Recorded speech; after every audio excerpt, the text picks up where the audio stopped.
शिल्पा की आदतें ठीक नहीं थी। वो ना बोलने से पहले कुछ सोचती और ना ही कुछ करने में।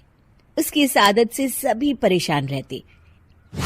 बहन, घर पर मेहमान आए हैं और शक्कर खत्म है, थोड़ी शक्कर दे दो, मैं बाजार जाऊंगी तो ले आऊंगी। अरे शिखा बहन, तुम तो माफी करे, जब देखो तुम्हारे घर में कुछ न कुछ खत्म ही रहता है। अरे शिल्पा, चिल्ला क्यों रही हो?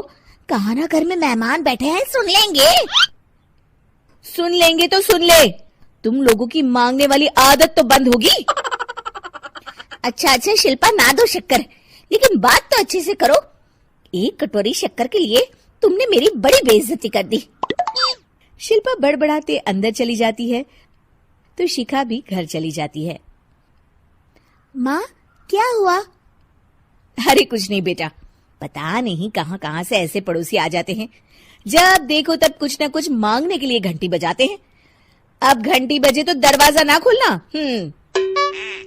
पता नहीं माँ की ये आदत कैसे बदलेगी, किसी को कुछ भी बोल देती है, बोलने से पहले सोचती भी नहीं।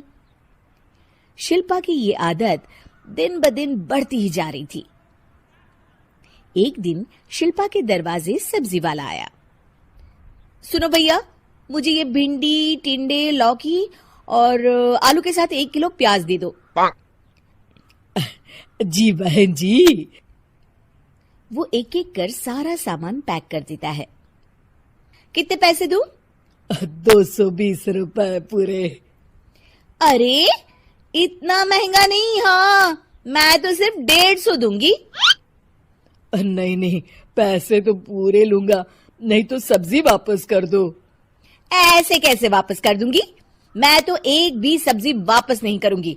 और हाँ, रही बात पैसों की, तो लेना है तो 150 ले लो, वरना मेरे मोहल्ले में घुसने तक नहीं दूंगी। हाँ। अरे नहीं नहीं बहन, हम लोग गरीब लोग हैं, ऐसा ना करो। पकड़ो ये 150 और दफा हो जाओ। शिल्पा की बेटी अंदर से ये सब देख रही थी। शिल्पा, तूने तो हद कर दी। बेचारा गरीब आदमी, उसका तो गुजारा ही इसी से होता है।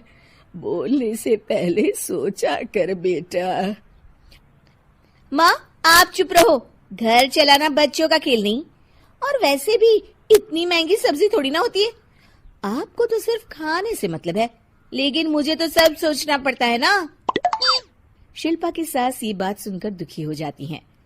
शिल्पा की बेटी शिल्पा की ये सारी बातें सुन रही होती है। शिल्पा की बेटी एक दिन माँ से कहती है, माँ, ओ माँ, जरा यहाँ तो आना। ओहो, क्या हुआ?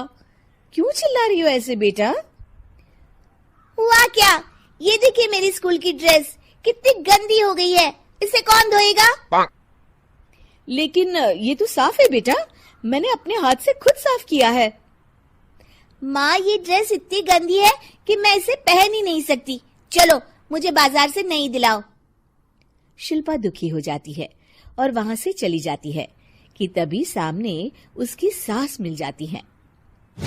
शिल्पा, अरे ओ शिल्पा, ये क्या सब्जी बनाई है? ऐसे भी कोई सब्जी बनाता है?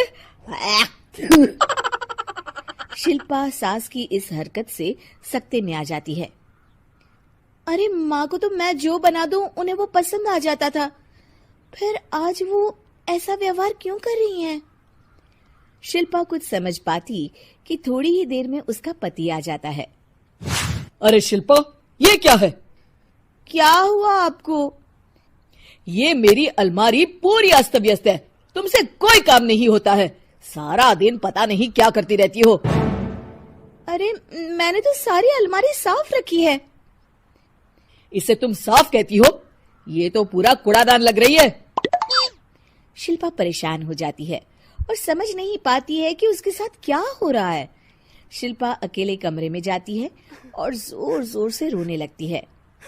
तभी वहां उसका पति, सास और बेटी आ जाते हैं। शिल्पा उन लोगों को देखकर और जोर जोर से रोने लगती है।